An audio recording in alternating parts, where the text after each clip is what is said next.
कि स्त्री का क्या धर्म है। तो सब धर्मों का वर्णन श्री देवर्षि नारद जी कह रहे हैं। वही स्त्री परम पद में आरूढ़ होती है जो अपने पति को भगवान का स्वरूप समझती है। मेरे लिए मेरे भगवान मेरे पतिदेव हैं, भगवान सब में विराजमान है। फिर अपने पतिदेव में भगवान मान ले तो बात बन जाए। पर ऐसा नहीं कि पत्नी पति को भगवान माने और पति पत्नी को, ऐसा नहीं। पत्नी के प्रति भी भगवत भाव रखना चाहिए क्योंकि उसमें भी भगवान विराजमान है। पत्नी को चाहिए कि पति की आज्ञा में रहे, उनकी सेवा में रहे, उनके अनुकूल रहे। पति को प्रसन्न रखना उसका परम कर्तव्य है। ऐसे ही पत्नी के प्रति पति का भाव होना चाहिए कि वो भी उनके अनुकूल रहे, उनको प्रसन्न करने की चेष्टा करे, तभी गृहस्थ धर्म परिपूर्ण माना जाएगा। जो अपने पति को ईश्वर मानती है उसे पतिव्रता कहते हैं। जो पतिव्रता होती है वो परम पद में आरूढ़ होती है। कितना बड़ा बल पतिव्रता का।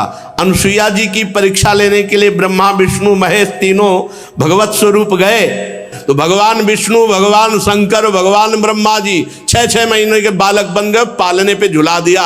परब्रह्म परमात्मा को एक पतिव्रता ने पालने पे झुला दिया। काफी समय हुआ, तीनों देवियां आई नारद जी के द्वारा प्रेरित होकर के। उन्होंने देखा 6-6 महीना के बालक, तब विनय की। तो उन्होंने कहा धैर्य रखो, जब जवान होंगे तब हम ब्याह करेंगे आपसे, फिर आप ले जाना। अनुसुईया जी के चरणों में पड़ गई तीनों देवियां।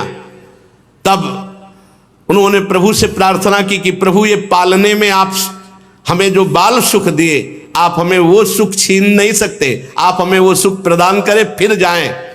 तो भगवान श्री हरि के अंश से दत्तात्रेय जी, भगवान महादेव जी के अंश से दुर्वासा जी और भगवान ब्रह्मा जी के अंश से महात्मा चंद्रमा मुनि, ये 3 उन्हीं पालने पे फिर ये गए। ये पतिव्रता के सामर्थ्य यमराज की बुद्धि को चक्कर में डाल दिया और सत्यवान को और अपने पूरे मातृपक्ष और पितृपक्ष दोनों को महान बना करके अपने पति की आजीवन के लिए आयु मांग ली। बड़ी सामर्थ्य है पातिव्रत धर्म में। जो स्त्री अपने पति के अनुकूल रहकर पातिव्रत धर्म का, अब ये धर्म सब शास्त्रों में लिखे रह गए भाई। साध्वी स्त्री को चाहिए झाड़ू लगाते समय, पोछा लगाते समय, लीपते समय, चौक पूरते समय, अपने शरीर को सजाते समय मधुर मधुर भगवान का नाम स्मरण करें। भगवान का नाम स्मरण, कितना बढ़िया भजन है। सोनी लगा रहे, पोछा लगा रहे, जो भी कार्य कर रहे हैं भगवान का नाम जप करते हुए कर रहे, इसी से भगवत प्राप्ति हो जाएगी। गृहस्थ में भी गोपी जनों ने कोई सन्यास नहीं लिया था बाहर से, लेकिन बड़े बड़े सन्यासी गोपियों की चरण धूलि की याचना करते। जब परमहंस सुखदेव जी महाराज गा रहे हैं उनके जस का, जब उद्धव जी जैसे परम ज्ञानी उनकी चरण रज की आकांक्षा कर रहे तो औरों की क्या। बृहस्पति शिष्य परम ज्ञानी महात्मा भगवान श्री कृष्ण के अभिन्न स्वरूप उद्धव जी याचना करते हैं कि वृंदावन की गोपियों की चरण रज हमारे माथे पे लगे। क्यों? क्योंकि हर समय लीपते बुहारते हर समय भगवान का स्मरण कर रहे हैं, भगवान की मंगल लीलाओं का स्मरण कर रहे हैं। जो गृहस्थ में रहते हुए पति पत्नी विनम्र, झगड़ा नहीं, इसीलिए बड़ा संकट में है गृहस्थ धर्म और विरक्त धर्म दोनों। विरक्त धर्म इसलिए है कि आप जैसे अपवित्र आचरण करके हमें भिक्षा देंगे वैसे ही हमारी बुद्धि होगी। अगर अधर्म आचरण करके दोगे तो हमारी बुद्धि भ्रष्ट हो जाएगी। अधर्म आचरण क्यों? अन्न खा रहे हैं, जैसा खाए अन्न वैसा बने मन। अगर आप धर्म से कमा कर एक रोटी हमें देंगे, वो जब हम खाएंगे तो हमारी बुद्धि भजन करेगी। और गृहस्थ धर्म में जब तक पवित्रता नहीं है तब तक सब बेकार है। देखो, ना मन पवित्र, ना तन पवित्र, ना विचार पवित्र, तो क्या गृहस्थ धर्म। जो विनम्र है, विनयी है गृहस्थ, इंद्रिय संयमी है। कहां इंद्रिय संयम? यहां तो इंद्रियों का खुला व्यभिचार शुरू है, खुला व्यभिचार। गृहस्थ धर्म महान धर्म है जिससे विरक्त भी वहीं पैदा हुए, बड़े बड़े आचार्य गुरुजन भी उन्हीं गृहस्थों के यहां पैदा हुए। तो गृहस्थ धर्म कोई छोटा धर्म नहीं है, पर बड़ा महान धर्म है। महान इस बात में है कि वो गृहस्थ होते हुए विनयी है, वो गृहस्थ होते हुए इंद्रिय संयमी है, वो गृहस्थ होते हुए पवित्र है, भगवान का भजन करता है, इसलिए महान है। जो प्रिय वचनों से आए हुए अतिथि की सेवा करता है। तुम्हारे दरवाजे पे कोई आ गया, मधुर वचन, आइए स्वागत है आपका, कम से कम आसन और जल, बैठिए, पानी पीजिए, इतना तो सब कोई कर सकता है। भोजन और आगे की बातें ना हो तो हाथ जोड़ दे, पर आए हुए दरवाजे पर भिक्षुक, अतिथि, कोई भी आया हो, प्रिय वचन, आसन और जल, 3 चीजें तो सब कोई दे सकता है। प्यार से बोल सकते हो, पानी के लिए पूछ सकते हो, एक आसन पे बैठाल सकते हो। इसके बाद वो जो मांग रहा है हमारी सामर्थ्य नहीं, हमारी श्रद्धा नहीं, तो मना कर सकते हैं। अपने कर्तव्य में सावधान रहे, पवित्र प्रेमपूर्ण व्यवहार करे। जो पति परायणा होती है और जो एक पत्नी व्रत होता है, उसके यहां भले वैभव न दिखाई दे, लेकिन उसके यहां शांति होगी, सुख होगा, एक आनंद होगा। अब मेहनत करके पति कमा के आ रहा है और घर में व्यभिचारिणी स्त्री है और ये देख करके उसकी छाती जल रही, या पत्नी बहुत धर्मात्मा है, पति व्यभिचारी है तो उसका हृदय जल रहा है, ये बहुत गलत है। अपने धर्म को समझो। ये शरीर का जो व्यभिचार प्रवृत्ति है ये नरक पहुंचा देगी।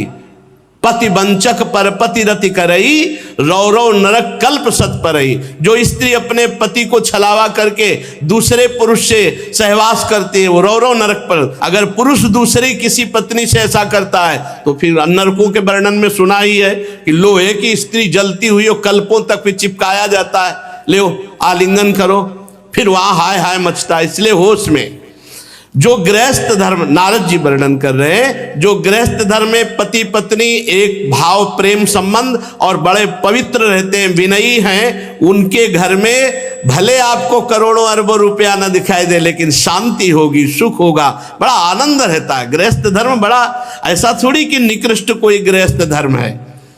युधिष्ठिर जी जो चोरी नहीं करते और जो पाप कर्म नहीं करते, वो अपने आप शांति और सुख को प्राप्त होते हैं। पर सावधान रहे, चोरी करना और अन्य पाप कर्म करना, इनसे अपने आप को बचावे। श्री देवर्षि नारद जी कहते हैं, जो धर्म से चलता है तो कुल परंपरागत लक्ष्मी चलती रहती है। ध्यान दीजिए, दीपक की तरह भले जले, लेकिन जो धर्म से धन कमाते हैं उनका परिवार सुखी रहेगा। और ये जो अधर्म से घूस लेकर इधर उधर, फिर उनका जो है वो भले हाइलोजन की तरह एक बार जले, लेकिन फ्यूज पक्का हो जाएंगे, पक्का नष्ट हो जाएंगे, परिवार तितर बितर हो जाएगा, सब नष्ट हो जाएगा। इसलिए अधर्माचरण करके गृहस्थ का पालन करने की कोशिश ना करे। भले धर्म से नमक रोटी खाने को मिले, आप धर्म से चले। ये भारतवर्ष वेददर्शी ऋषि मुनियों का देश है, ये गर्व का विषय है। हम भारतवासी हैं। ये सब देशों जैसा यहां व्यवहार नहीं है, पशुता, आसुरी प्रवृत्ति, केवल इंद्रियों का पोषण, ऐसा नहीं। ये धर्म का पालन करने वाला देश है। एक प्रसंग में भाई जी ने लिखा था कि अकबर सम्राट जब राजपूतों को परास्त किया तो सैकड़ों लाशें बिछी हुई थी। रात्रि के समय कुछ अंगरक्षकों के साथ वो ये देख रहा था, खुशी मना रहा था कि बहुत से राजपूतों को मारा गया। तो उसी में देखा कि एक नवीन अवस्था का राजकुमार दीपक लेकर शवों के चेहरे को देख रहा है। तो आवाज लगाई, सावधान। तत्काल तलवार खींच करके खड़ी हो गई। वो कोई राजकुमार नहीं थी, वो राजकुमारी थी। नजदीक अकबर अपने साथियों के साथ गया, कौन हो तुम? तो उसने बताया कि मैं क्षत्रिय राजकुमारी हूं। तो यहां रणभूमि में कैसे? तो उनका मेरे ब्याह का अमुक राजकुमार से संबंध निश्चित हो चुका था और वो रणभूमि में मारा गया। तो मैं उसे देख रही हूं कि उसका शव मिल जाए तो मैं सती हो जाऊं। तो उनका ब्याह तय हुआ था। बोले हाँ, हम भारतीय नारी हैं, एक बार जिसको अपना पति स्वीकार कर लिया जीवन उसी को समर्पित कर देती है, ये हमारे यहाँ की परंपरा है। वो होश उड़ गए उसको कि अभी ब्याह हुआ नहीं, ब्याह की बात तय हुई थी और ये 100 ढूंढने आई उसके साथ अपने शरीर को नष्ट कर देने की। ये पूर्व की बात। ये हमारा भारत देश है जहां अपने संबंधों के, अपने चरित्रों की पवित्रता है यहां, और उसी के बल से परम पद आदि प्राप्ति। ये पशुता थोड़ी थी, ये पशुता तो अभी कुछ वर्षों से आई हुई है।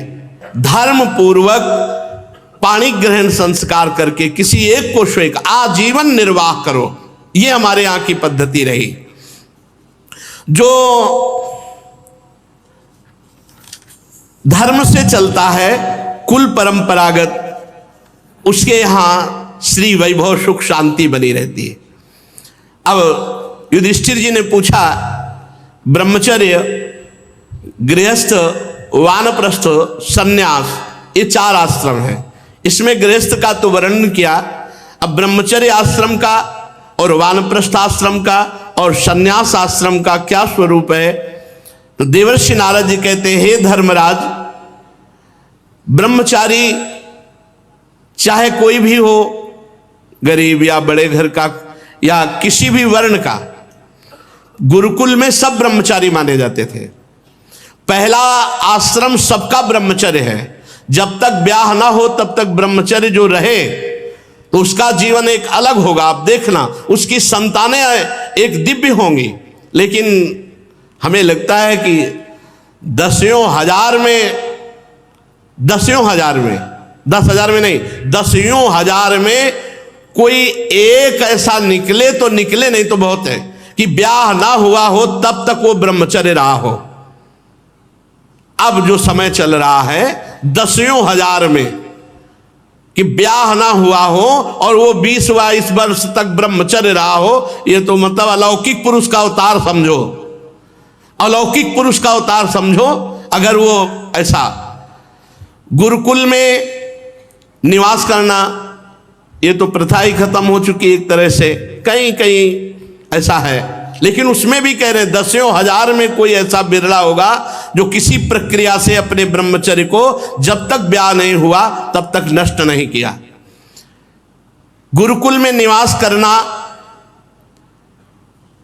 ब्रह्मचारी को अपनी इंद्रियों को वश में करना होता है।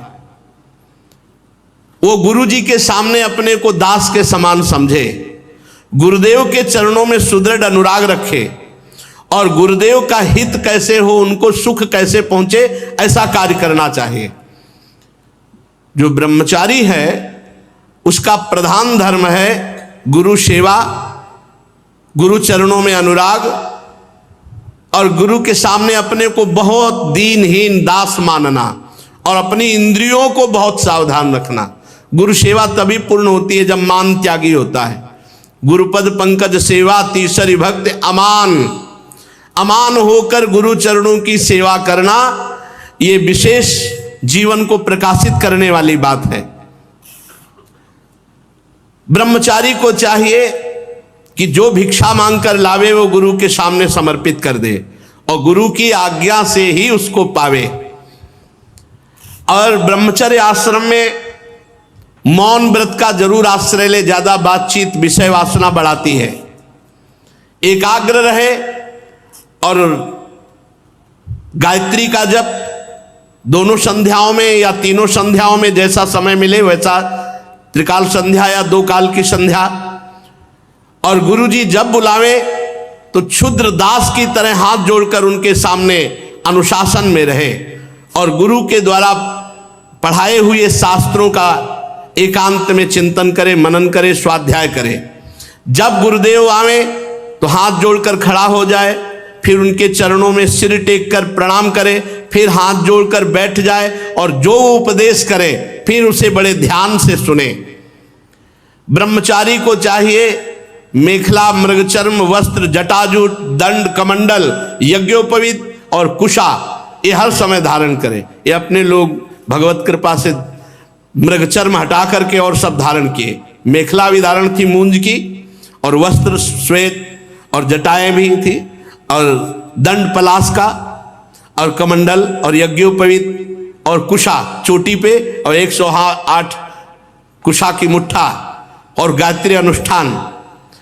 सायंकाल 24 घंटे में एक बार भिक्षा करे ब्रह्मचारी। 24 घंटे में ब्रह्मचारी को एक बार सायंकाल भोजन पाने के लिए आज्ञा है, तभी वो ब्रह्मचर्य पचा पाएगा। गुरुदेव आज्ञा दे तो पाए, अन्यथा ना पाए। गुरुदेव ना बोले तो प्रणाम करके भिक्षा रख के चले गए। गुरुदेव आज्ञा दे तो पाए। बड़ी गुरु आज्ञा पर पूरा जीवन समर्पित जिन्होंने कर दिया, निहाल हो गए।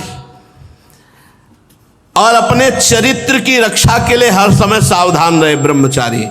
ये चरित्र के लिए बहुत हानिकारक है मोबाइल, क्योंकि इसमें सारे चरित्रहीन विषय भी भरे पड़े हैं। यद्यपि गुण ना हो तो कोई स्वीकार ही न करे, इसलिए माया ने गुण भी रख दिया है कि आप इससे सत्संग भी सुन सकते हैं, आप अच्छी बातें भी सुन सकते हैं, लेकिन एकांत में सत्संग कोई बिरला सुनेगा। एकांत में तो फिर संसारिकता की तरफ मन भागता है, इसलिए बचो। उस समय तो थे ही नहीं जब अपने लोगों का नैष्ठिक ब्रह्मचर्य था, मोबाइल नहीं था। किसी को सूचना पहुंचानी, आज मरा है तो 15 दिन तक लगते थे। एक चलता था पोस्ट कार्ड, और एक नीला नीला ऐसे जो बंद करके दो चलते थे। एक पोस्ट कार्ड खुला इतना बड़ा 15 पैसे का, और ज्यादा जरूरी हो तो तार होता था, तार कर दे वैसे ऐसे। और अब तो मोबाइल चल गया है।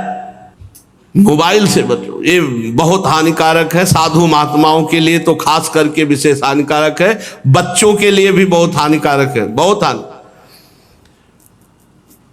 इतना बड़ा बच्चा सर्च करके दुनिया की बात निकाल देगा। आज तक मोबाइल खोलना नहीं आया। ये जो हम देखते हैं, जो हम सुनते हैं, जो हम बोलते हैं, उसका मनन होता है।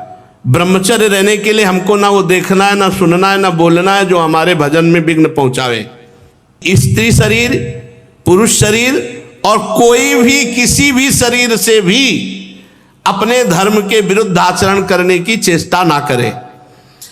जो ब्रह्मचर्य से आजीवन ब्रह्मचर्य, क्योंकि ब्रह्मचर्य से गृहस्थ आश्रम भी जाया जाता है और ब्रह्मचर्य से विरक्त आश्रम। ब्रह्मचर्य दोनों के लिए अनिवार्य है, चाहे वो गृहस्थ में जाना हो चाहे वो विरक्त में। गृहस्थ आश्रम में यदि नहीं जाना और ब्रह्मचर्य का आजीवन व्रत लेना है, तब तो बहुत सावधान हो जाए। आजीवन के लिए नियम ले ले कि कामी पुरुष और कामिनी का कभी भी संग नहीं करेंगे। एक हरकत जहां समझ में आ जाए, देखो बुद्धिमान मनुष्य शरीर है, पता चल जाता है एक दृष्टि से, एक हरकत से कि इसका स्पर्श करना, इसका देखना, इसका बोलना किस भाव से है। साधक को सावधान रहना चाहिए जो आजीवन ब्रह्मचर्य रहना चाहता है। इंद्री बड़ी बलवान है, ये प्रयत्न करने पर भी मन को क्षुब्ध करके विषयों की तरफ खींच लेती हैं।